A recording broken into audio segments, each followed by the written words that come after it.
2017 সালে বার্সেলোনার সঙ্গে রীতিমতো যুদ্ধ করে নেইমারকে কিনেছিল পিএসজি, সঙ্গে 222 মিলিয়ন। কিন্তু লাভের অঙ্কটা যে মিলছে না। 22 কোটি 20 লাখ ইউরো, বাংলাদেশের মুদ্রায় যার পরিমাণ ছিল 2087 কোটি 450 লাখের বেশি।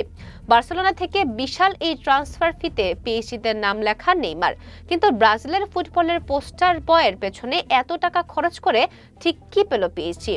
3টি ফ্রেঞ্চ কাপ, 4টি ফ্রেঞ্চ লিগ, 2টি ফ্রেঞ্চ লিগ কাপ ট্রফি, এসব শিরোপা জিততে পিএসজি নেইমারকে কেন প্রয়োজন হবে? প্রশ্নটা তো উঠতেই পারে, কারণ নেইমার পিএসজিতে পা রাখার আগেও তো ফ্রেঞ্চ লিগ, ফ্রেঞ্চ কাপ জিতেছে পিএসজি। এসব শিরোপা নিয়মিত জেতার পরও দল বদলে ট্রান্সফার ফির রেকর্ড করে নেইমারকে যে কারণে পিএসজি কিনেছিল, সেই চ্যাম্পিয়ন্স লিগ শিরোপা তো এখনো প্যারিসের ক্লাবটির কাছে অধরাই থেকে গেল। সেই জন্যই কি নেইমারকে বেচতে পিএসজির এত দৌড়ঝাঁপ? স্প্যানিশ সংবাদ মাধ্যম স্পোর্টের দেওয়া খবরকে সত্য ধরে নিলে এবছর জুনেই থেমে যাচ্ছে নেইমার পিএসজির যুগলবন্দী। সংবাদ মাধ্যমটি বলেছে, স্কোয়াড পুনর্গঠন ও বেতন ভাতায় সামঞ্জস্য আনতে বিশ্বের সবচেয়ে দামি খেলোয়াড়কে ছেড়ে দেওয়ার সিদ্ধান্ত নিয়েছে পিএসজি। তবে 30 বছর বয়সী ব্রাজিলিয়ান তারকাকে কেউ কিনতে চাইলে সেই ক্লাবকে খরচ করতে হবে 10 কোটি ইউরো।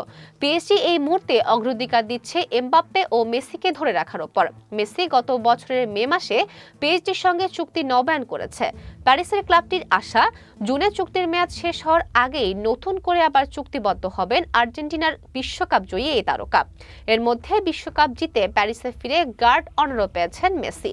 স্পোর্ট বলেছে, পিএসজি কর্তৃপক্ষের চাওয়া হচ্ছে নেইমারকে বিক্রির পর যে টাকা বাঁচবে তা দিয়ে এমবাপ্পেকে ধরে রাখার পাশাপাশি মেসিকে বড় অঙ্কের বেতন দেওয়া। নেইমারকে ছাড়ার ব্যাপারে পিএসজির মরিয়া হওয়ার আরেকটি কারণ হতে পারে এমবাপ্পের সঙ্গে তার শীতল সম্পর্ক। গত মৌসুমের শুরু থেকে নেইমার এমবাপ্পের দ্বন্দ্ব ছিল সংবাদের শিরোনামে। এমনকি এমবাপ্পে নাকি পিএসজিতে থাকার জন্য নেইমারকে বিক্রির শর্তও দিয়ে রেখেছেন। তবে প্রশ্ন হচ্ছে, এত উচ্চ মূল্যে নেইমারকে কিনবে কে? সেক্ষেত্রে সবার আগে আসছে নিউক্যাসল ইউনাইটেডের নাম। জানা গেছে, আগামী মৌসুমে দলের শক্তি বাড়াতে নেইমারকে আনতে চাইছে তারা। এই মৌসুমে পিএসজির হয়ে সব প্রতিযোগিতা মিলে 23 ম্যাচে 15 গোল করেছেন, সতীর্থদের দিয়ে করিয়েছেন আরও 13 গোল। তবে কাতার বিশ্বকাপের পর এখনো নিজের সেরা ছন্দে ফিরতে পারেননি। এছাড়া গত 28 ডিসেম্বর স্ট্রাসবুর্গের বিপক্ষে লাল কার্ড দেখায় পরের 2 ম্যাচ খেলতে পারেননি তিনি।